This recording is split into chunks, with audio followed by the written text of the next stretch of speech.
ꯃꯌꯥꯝꯒꯤ ꯅꯨꯡꯉꯥꯏꯅꯕꯒꯤꯗꯃꯛ ꯂꯩꯖꯔꯤꯕ ꯃꯈꯜ ꯃꯊꯦꯜ ꯃꯅꯤꯄꯨꯔ ꯆꯦꯅꯦꯜꯅ ꯃꯌꯥꯝꯕꯨ ꯏꯀꯣꯛꯅꯅ ꯈꯨꯔꯨꯝꯖꯔꯤ. ꯉꯁꯤꯁꯨ ꯃꯌꯥꯝꯒꯤ ꯅꯨꯡꯉꯥꯏꯅꯕꯒꯤꯗꯃꯛ ꯃꯅꯤꯄꯨꯔꯤ ꯍꯔꯔ ꯁ꯭ꯇꯣꯔꯤ ꯑꯃꯃꯨꯛ ꯄꯨꯗꯨꯅ ꯂꯥꯛꯆꯔꯤ. ꯍꯔꯔ ꯁ꯭ꯇꯣꯔꯤ ꯑꯁꯤꯒꯤ ꯃꯃꯤꯡ ꯂꯃꯟ ꯈꯨꯝꯕ. ꯋꯥꯔꯤ ꯑꯁꯤ ꯍꯤꯡꯂꯤꯕ ꯑꯃꯗꯤ ꯁꯤꯈ꯭ꯔꯕ ꯀꯅꯥꯒꯨꯝꯕꯤ ꯑꯃꯠꯇꯒ ꯃꯔꯤ ꯂꯩꯅꯖꯗꯦ. ꯑꯏꯕꯅ ꯋꯥꯈꯜꯅ ꯁꯥꯒꯠꯆꯔꯒ ꯇꯥꯕꯤꯔꯤꯕꯁꯤꯡꯒꯤ ꯉꯥꯏꯍꯥꯛ ꯄꯣꯊꯥꯅꯕꯒꯤꯗꯃꯛꯇ ꯁꯦꯝꯖꯕ ꯋꯥꯔꯤꯅꯤ. ꯍꯧꯖꯤꯛ ꯃꯌꯥꯝꯗ ꯈꯨꯗꯣꯜ ꯇꯝꯖꯔꯤ ꯃꯅꯤꯄꯨꯔꯤ ꯍꯔꯔ ꯁ꯭ꯇꯣꯔꯤ ꯂꯃꯟ ꯈꯨꯝꯕ. ꯃꯇꯝ ꯃꯗꯨ ꯌꯦꯅꯤꯡꯊꯥꯅꯤ. ꯍꯩꯄꯥꯜ ꯂꯩꯄꯥꯜ ꯎ ꯋꯥ ꯀꯌꯥꯅ ꯃꯅꯤꯡ ꯇꯝꯅ ꯆꯣꯡꯈꯠꯂꯛꯄ ꯃꯇꯝꯅꯤ.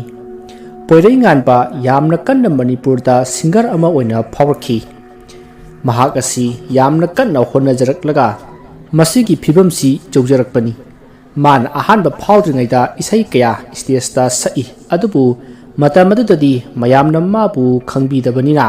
ꯃꯌꯥꯝꯅ ꯃꯥꯕꯨ ꯍꯦꯛ ꯎꯕꯒ ꯁ꯭ꯇꯦꯖꯇ ꯊꯣꯛꯂꯛꯄ ꯃꯇꯝꯗ ꯆꯪꯈ꯭ꯔꯣ ꯌꯦꯡꯅꯤꯡꯗꯦ ꯍꯥꯏꯕ ꯈꯣꯜꯂꯥꯎꯅ ꯄꯤꯛ ꯊꯜꯂꯤꯕꯅꯤ. ꯑꯗꯨꯕꯨ ꯉꯁꯤꯒꯤ ꯃꯥꯅ ꯐꯥꯎꯔꯛꯂꯕ ꯃꯇꯝꯁꯤꯗꯗꯤ ꯀꯅꯥꯁꯨ ꯆꯦꯛ ꯐꯥꯎꯕ ꯍꯥꯏꯔꯛꯈꯤꯗ꯭ꯔꯦ. ꯅꯣꯡꯗꯝꯕ ꯃꯅꯤꯄꯨꯔꯗꯒꯤ ꯐꯥꯎꯕ ꯍꯦꯟꯗꯣꯛꯇꯨꯅ ꯃꯥꯒꯤ ꯃꯃꯤꯡ ꯁꯦꯒꯥꯛ ꯀꯥꯏꯅ ꯆꯠꯈꯤ. ꯑꯃꯗꯤ ꯃꯥꯕꯨ ꯀꯅꯥꯁꯨ ꯈꯪꯗꯕ ꯂꯩꯔꯝꯗꯦ. ꯑꯍꯜ ꯂꯃꯟ ꯑꯉꯥꯡ ꯄꯥꯈꯪ ꯂꯩꯁꯥꯕꯤ ꯄꯨꯝꯅꯃꯛꯅ ꯃꯥꯕꯨ ꯌꯥꯝꯅ ꯄꯥꯝꯅꯔꯝꯃꯤ. ꯍꯥꯟꯅꯗꯤ ꯃꯥꯕꯨ ꯊꯣꯛꯂꯛꯄꯗ ꯃꯌꯥꯝꯅ ꯂꯥꯎꯔꯝꯕꯁꯤꯡ ꯑꯗꯣ ꯍꯧꯖꯤꯛꯇꯤ ꯃꯥꯅꯕꯨ ꯏꯁꯩ ꯁꯛꯄ ꯌꯥꯎꯒꯅꯤ ꯍꯥꯏꯔꯕꯗꯤ ꯃꯌꯥꯝ ꯄꯨꯝꯅꯃꯛ ꯌꯦꯡꯅꯔꯝꯃꯤ. ꯃꯥꯒꯤ ꯏꯁꯩꯗ ꯊꯨꯒꯥꯏꯔꯣ ꯍꯥꯏꯕꯁꯤꯅ ꯈꯤꯠ ꯃꯍꯦꯜꯂꯤ ꯃꯌꯥꯝꯅ ꯄꯥꯝꯅꯕ ꯇꯥꯅꯤꯡꯕ.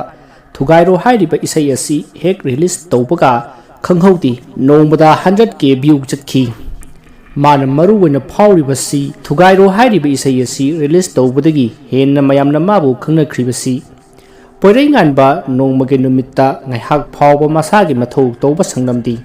ꯅꯨꯡꯇꯤ ꯅꯨꯃꯤꯠ ꯈꯨꯗꯤꯡꯒꯤ ꯃꯥꯕꯨ ꯏꯁꯩ ꯑꯃꯗ ꯑꯃꯨꯛ ꯁꯛꯅꯅꯕ ꯍꯥꯏꯕꯗ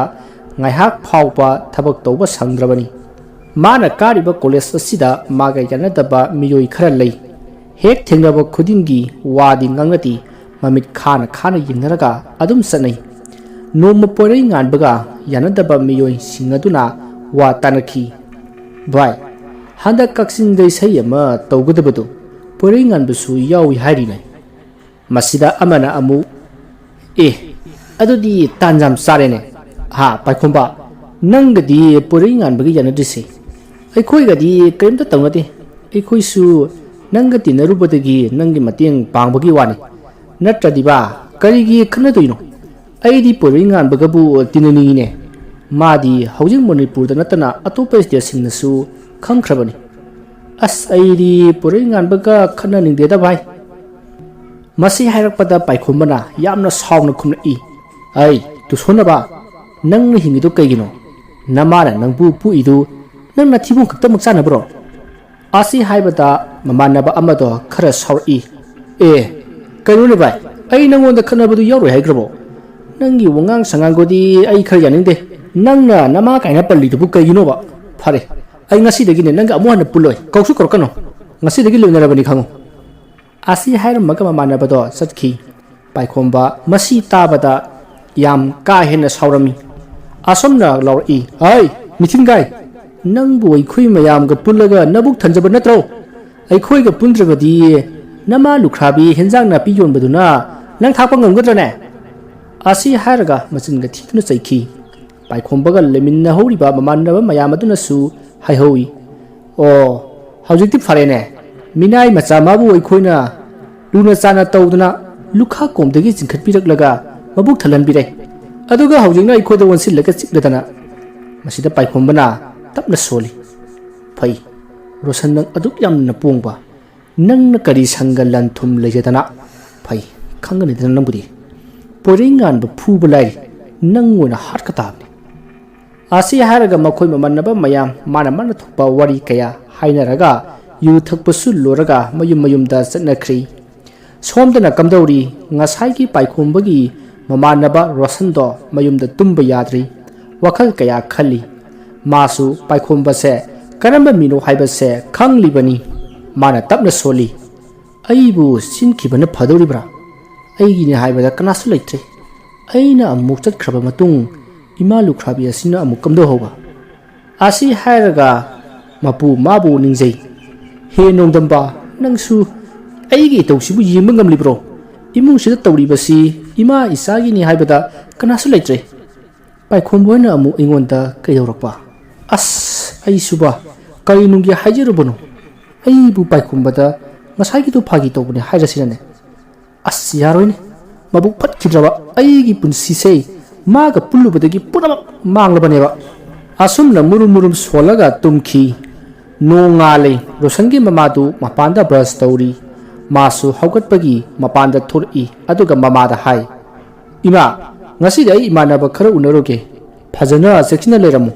अतोपा मी लासु आइदी सिदा लेते कदाइदनो मा चखरबनी खरा लेरगा हलकने आइदना खरा तमुकोइमा मसागी वादु ताबदा ममाना ए कइनो मी लागा नंगदी कदाइदनो मा चखी न खुमदोरिबदी असी हारपदा रोशनना इमा आई हंदक इमानबा खरगा नुंगाइनदे अदुननी हाइने खुमी मसिदा ममाना हाय नमानबा लाइरी इमागी मांगदा नंगबु मियोई खरना लंबीदगी फारगा पुरगा हातोगा लंगथुअमी आइदना तौइने इमादी कपदा ताइबंग फाउरे मसिदगी ज्ञान ताबदगी आई हौगलैबसिनी वादु ताबदा रोशन तु ख्याउ सुंखिबा खंगहौदी करिबिमा असिंबखिरने इमान होजि मंगदु इ हाइबदुबो आसी हाइबदा ममाना हाइमा आइबु नंगोंदा अमुक फागी तौखिगद्रो मतंग सादना मसिद रोशनना खरा खंजाने करिनुने इमान हारिसिबो अइबु तसेंगना मक पाइखोंबो होइना फारगा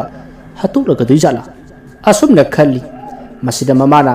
कैदौरे अमुक उंगगा लैरिबदुना खंगदे खंगदे इमाना हाइगदबदिने मतमसिददिने यिंगनबा नुंगाइनदबा मी थमगनु कोइबुंगो मतमसु यामना फत्रबनिको आसी हारगा इमुंगदा संखी रोशनना अमुक हुई इमा कैसु तौरोइदा हारगा लेहौई अदुगा वाखल अमसु मथंता खल्ली अइबु तसेंगना मक सिदोरबा जाला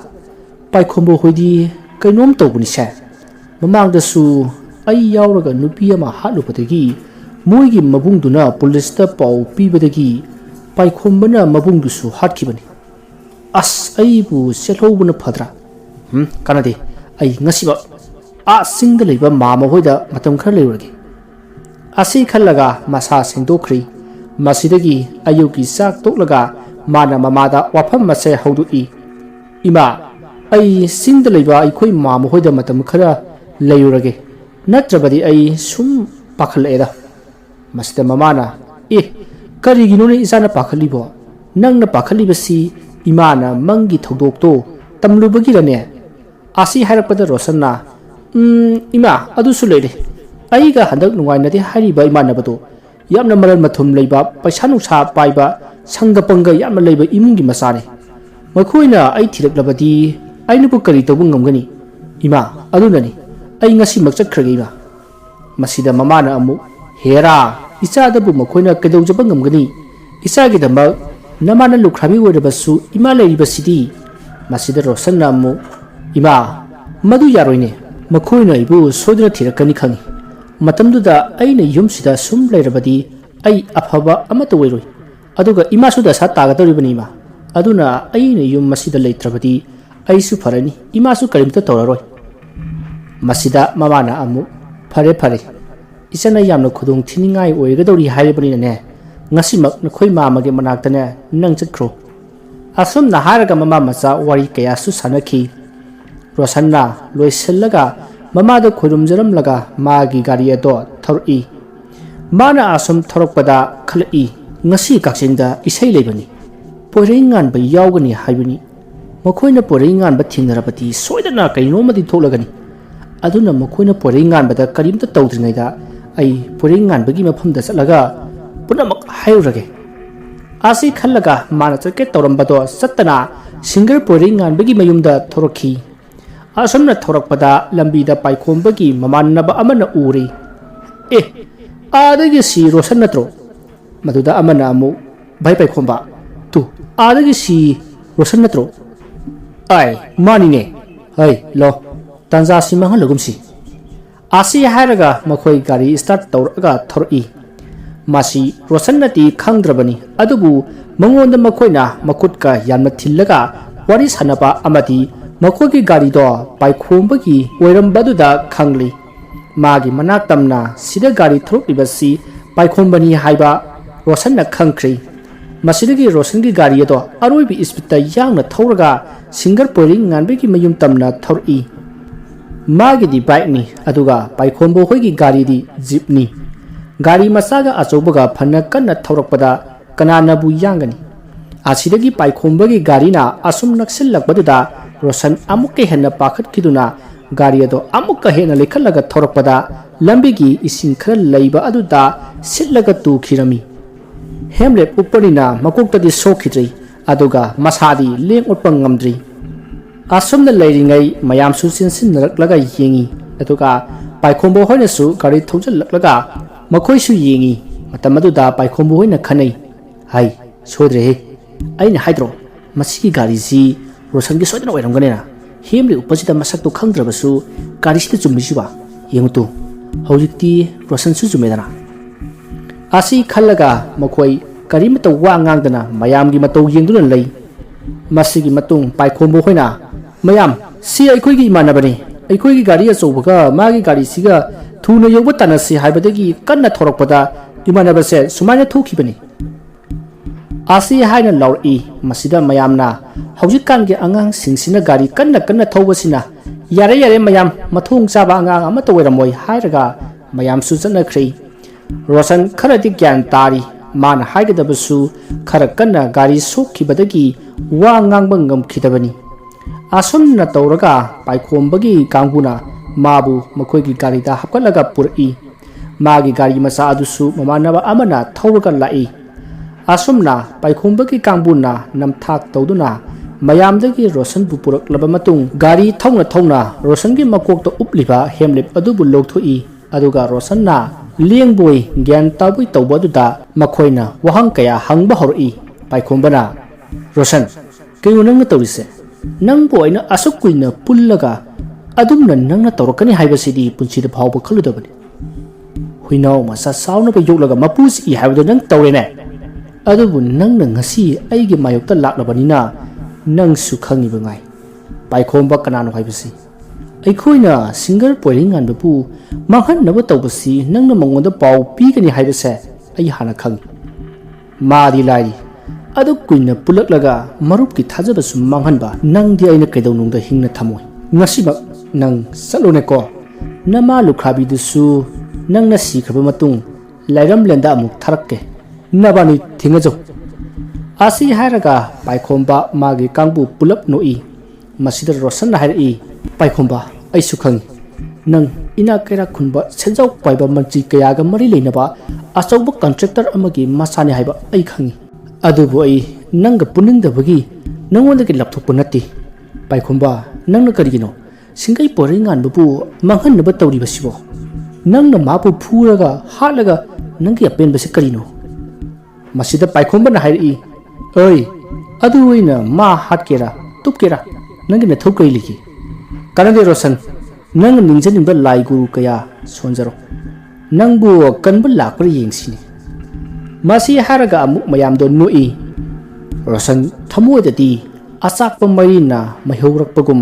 ꯃꯥꯒꯤ ꯊꯃꯣꯏ ꯃꯆꯦꯠ ꯇꯥꯅ ꯆꯥꯛꯊꯦꯛꯂꯛꯏ ꯑꯗꯨꯕꯨ ꯃꯄꯥꯟ ꯊꯣꯡꯒꯗꯤ ꯀꯔꯤꯕꯨ ꯇꯧꯖꯕ ꯉꯝꯒꯅꯤ ꯃꯥꯅ ꯑꯁꯨꯝꯅ ꯍꯥꯏꯔꯛꯏ ꯄꯥꯏꯈꯣꯝꯕ ꯅꯪꯅ ꯑꯩꯕꯨ ꯍꯥꯠꯀꯦꯔꯥ ꯑꯣꯠꯀꯦꯔꯥ ꯐꯨꯒꯦꯔꯥ ꯑꯩ ꯀꯩꯁꯨ ꯍꯥꯏꯔꯣꯏ ꯑꯗꯨꯕꯨ ꯅꯪꯅ ꯑꯩꯒꯤ ꯏꯃꯥ ꯂꯨꯈ꯭ꯔꯥꯕꯤ ꯑꯗꯨꯕు ꯎꯁꯤꯠꯇꯅ ꯋꯥ ꯉꯥꯡꯕꯗꯨꯗꯤ ꯅꯪꯒꯤ ꯑꯐꯕ ꯈꯛ ꯑꯣꯏꯔꯣꯏ ꯃꯁꯤꯗ ꯄꯥꯏꯈꯣꯝꯕꯅ ꯍꯥꯏꯔꯛꯏ ꯔꯣꯁꯟ ꯅꯪꯁꯤ ꯅꯊꯧꯅꯥꯁꯤ ꯍꯟꯗꯦꯅꯦꯀꯣ ꯅꯪꯒꯤ ꯍꯧꯖꯤꯛ ꯀꯅꯥ ꯂꯩꯔꯤꯕꯒꯦ ꯅꯃꯥ ꯂꯨꯈ꯭ꯔꯥꯕꯤꯗꯨꯅ ꯅꯪꯒꯤ ꯃꯇꯦꯡ ꯄꯥꯡꯕ ꯉꯝꯒꯗ꯭ꯔꯅꯦ ꯀꯥꯟꯗꯦ ꯔꯣꯁꯟ ꯐꯖꯅ ꯑꯩꯒꯤ ꯏꯈꯣꯡ ꯄꯥꯏꯖꯔꯒ ꯂꯥꯟꯖꯔꯦ ꯍꯥꯏꯖꯧ ꯃꯔꯨ ꯑꯣꯏꯔꯕꯗꯤ ꯅꯪꯕꯨ ꯑꯣꯏꯅ ꯀꯟꯕꯤꯒꯅꯤ ꯃꯗꯨꯒꯤ ꯑꯣꯟꯅ ꯇꯩꯅꯕꯗ ꯅꯪꯅ ꯇꯧꯔꯛꯂꯕꯗꯤ ꯄꯨꯟꯁꯤꯒꯤ ꯑꯔꯣꯏꯕ ꯕꯤꯗꯥꯏ ꯍꯥꯏꯕꯗꯣ ꯃꯇꯥꯡꯁꯤꯗ ꯑꯣꯏꯒꯗꯧꯔꯤꯕꯅꯤ ꯃꯁꯤ ꯍꯥꯏꯔꯛꯄꯗ ꯔꯣꯁꯟꯅ ꯈꯜꯂꯤ ꯑꯩ ꯂꯥꯜꯂꯦ ꯍꯥꯏꯍꯧꯗꯕ ꯌꯥꯗꯦ ꯑꯗꯨꯒ ꯑꯩꯅ ꯐꯠꯇ꯭ꯔꯕ ꯅꯣꯏꯕꯨ ꯑꯃꯠꯇ ꯂꯦꯝꯅ ꯊꯥꯔꯣꯏ ꯂꯣꯏꯅꯃꯛ ꯂꯃꯟ ꯈꯨꯝꯒꯅꯤ ꯍꯥꯏꯕꯗꯨꯗꯤ ꯀꯥꯎꯒꯅꯨ ꯑꯁꯤ ꯈꯜꯂꯒ ꯔꯣꯁꯟꯅ ꯄꯥꯏꯈꯣꯝꯕ ꯑꯩ ꯂꯥꯟꯈ꯭ꯔꯦ ꯃꯔꯨꯞ ꯑꯩꯅ ꯃꯔꯨꯞꯄꯨ ꯀꯌꯥꯗ ꯂꯥꯟꯅ ꯈꯜꯂꯨꯕ ꯉꯁꯤꯗꯒꯤ ꯑꯩꯈꯣꯏ ꯑꯃꯨꯛ ꯍꯥꯟꯅꯒꯤ ꯄꯨꯟꯁꯤꯗ ꯍꯟꯖꯤꯟꯅꯔꯁꯤ ꯃꯔꯨꯞ ꯑꯁꯤ ꯍꯥꯏꯕꯗ ꯄꯥꯏꯈꯣꯝꯕꯅ ꯑꯃꯨꯛ ꯃꯈꯥ ꯇꯥꯔꯛꯏ ꯔꯣꯁꯟ ꯅꯪꯅ ꯍꯥꯏꯁꯤꯅ ꯀꯔꯤꯒꯨꯝꯕ ꯑꯆꯨꯝꯕ ꯑꯣꯏꯔꯝꯂꯕꯗꯤ ꯐꯩ ꯑꯗꯨꯒ ꯀꯔꯤꯒꯨꯝꯕ ꯑꯩꯒꯤ ꯃꯥꯌꯣꯛꯇ ꯂꯩꯔꯝꯕ ꯇꯥꯔꯒꯗꯤ ꯅꯪꯕꯨ ꯑꯩꯅ ꯇꯝꯊꯤꯕ ꯃꯤꯍꯥꯠꯇ ꯍꯥꯠꯀꯅꯤ ꯍꯥꯏꯕꯁꯦ ꯀꯥꯎꯗꯕ ꯐꯩ ꯃꯁꯤ ꯍꯥꯏꯕꯗ ꯔꯣꯁꯟꯁꯨ ꯍꯣꯏ ngasidagi ai nanga dum puladabani asi haraga makhut sugnai paikhombana Roshan bu ngasaina happy yarabani adubu Roshan gi anam kanba thona phaba handaba matawasida mana amuk hanna ngapi khibani asumna marup ani yanaraba matung numit asigi numidangdani makoi pulap hanagi matogum yu thakli paikhombana mayam da hai marup mayam singer porei ngan basi yamna pongi mi yamna su usitini masidas natana aiga maga college ki lab tasu ibani yamna khanara ibani aduda aina pindabadagi mabu pharga phusi hatokrasi haibada Roshan na yamna songningi si kaino aibani da ha mataw mayam masi harakpada Roshan na yu ngaukseng naraka khumri mataw paikhomba nang numitu waroganuko ai tasengna yu ngauba hemanbadagi soidana pangang da ngangkhre komurup sawnaba yadi asumna haina khumki adubu mapukningdadi khallibani ngammi haiduna pangtawda tawba adubu paikhomba nang sunongodi soidana nasana tawjaba naral punamak yajaba matam ama soidana lakigadoribani adubu nangna singer paikhomba bu phugani kaidana hairibadudi kari soi thokloi madi makhut pandabadonga nangna khalli masu khut ani pali aduga nangsu nakut ani pali badani mase nang kautpa fai masi khallingaida paikhomana Roshan kai khalino asi harakpada Roshan na ithak thakana itaw paikhomba kaisu tawdeta sum porei ngan basi kamaina phagani haiba khalambagi wani asi haida walai thuklaga khumi asomna yu thakpa loduna numidang thingjil lakpadagi yumda chanarasi haiduna chanakhrai Roshan na mayum yorobagi tungda thongjinda leptuna ima thong semta hangu ai halae haiduna kaukhi masagi khonjel na kaurakpa tabada mamado ipa pakhana thong hangdokpa lai mana pakhallibagi maramdi ngasai magi mamagi mayumda chatkani haiduna chatkharga yumda amuk halakpa asidani mamana pakhana thong hangi masana makutta pendes ka yelaga mamai mamit ipumpomna lakpasida mamado pakhatpa heli masida mamana hairi ibungo karigino nang ngasaina mamagi manakta chatkani haidana chakharga haujik amuk laklibasibu karigino isabu nanga yanadaba namanabatunaga phubira abro phiga mayam ama yelibasibo asi harapada Roshanna as kaidano de ima moina nasada kaisu tobu ngampuna teda moina aisi phana batanar aisu phana kanati gari se thobani adubu moige di asobu waipanina moina hengalakpadagi aibu phaki aradagi nasana haijillaga bai ayyamna lankhre aibu mukta ngakpiyu hairudaba wa kaya haikhre haibaduda makoidi pangtharaba janima moina adumna lale haijarakdabati kanbigani haibadagi ninima aina amuk lale dana makoida hairuribase asomna Roshanna mamada wari sarami maruda mamana aduka karigino nangi nakutana suibasina haina hairi masida Roshanna kumpham khangaduna asengba haibadi yadi mamana pakhatkini haibadagi asengbati haidokti aima sigi sidi moina ngasai engonda wa hanglakpada aina marai khara yelubadagi moina kabak sum phurakpani kaisu sokpana teda asi haina wal leithui masida mamana mu hairi nangbu phajana khumba yadabro hauji kai kanai nasa su sokpa farese potharo isa yamna waramani ibungo imana haigadabadi ima isa gidine kanasu leiti aduna nang bhap tawko asi hairamaga magi tumpham kalomda satkhrai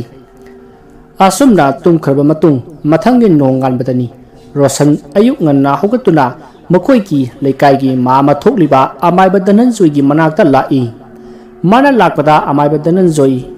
mangonda khabar parami asumna mana sanlaklaga kawi mama dananjoi natro mangonda leiribadubu mama dananjoi natro haina kauki masida amaiba dananjoi na ngalida ko ayuk sida kadaidagi kwaknone onthokpanida asi haina murum somududa Roshanna tabadagi hairi kayoni mama nama pu kwa ka changdam da biribudubo asi hairakpata amai madanan joina yare mangoda ka khalone Roshan ima na thajadana lakpapu kari tana seba ꯑꯁꯤ ꯍꯥꯏꯔꯛꯄꯗ ꯔꯣꯁꯟꯅ ꯃꯥꯃꯥ ꯑꯩꯒꯤꯁꯤ ꯀꯩꯅꯣꯅꯦ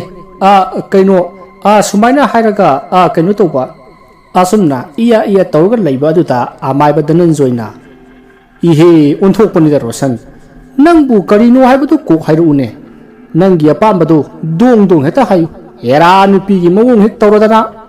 ꯑꯁꯤ ꯍꯥꯏꯔꯛꯄꯗ ꯔꯣꯁꯟꯁꯨ ꯍꯣꯏꯗ ꯃꯥꯃꯥ ꯍꯦꯛꯇ ꯍꯥꯏꯔꯒꯦ ꯑꯗꯨ ꯃꯥꯃꯥ ꯂꯥꯟꯅꯗꯤ ꯈꯟꯕꯤꯒꯅꯨꯀꯣ